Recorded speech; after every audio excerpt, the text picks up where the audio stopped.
आज एक्चुअली आमर ओडिया पक्ष ए चली जहाँकि आम एप्रिल 1 ठू आरंभ कर 14 तारीख पर्यंत चलो यार चतुर्थ दिन आज जहाँकि आम ओडिया नाम फलक लेखा अभियान रही श्रम विभाग और जिला प्रशासन तरफ आम एक सचेतनता रैली बाहर करूँ जहाँकि पदयात्रा और तत्सहित आम एक सचेतनता रथ बुल निसी और म्यूनिसिपालिटी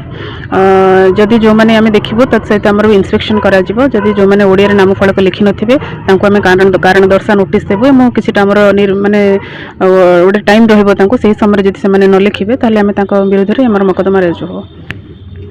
पालन करा जिलापाल कार्यालय आज श्रम विभाग तरफ बर्तमान राज्य सरकार पक्ष ओडिया पक्ष 1 एप्रिल 14 एप्रिल पर्यंत पालन करा परिप्रेक्षी में आज किभली समस्त वाणिज्य प्रतिष्ठान और व्यावसायिक प्रतिष्ठान से नाम फलक गुड़ी स्पष्ट और निर्भुल भाव में ओडिया भाषा लिखे से एक सचेतनता पदयात्रा आरंभ कर समस्त आग्रह अनुरोध रही यथाशीघ्र से निजर नाम फलक गुड़ी ओडिया भाषा स्पष्ट और निर्भुल भाव में लिखाई ने।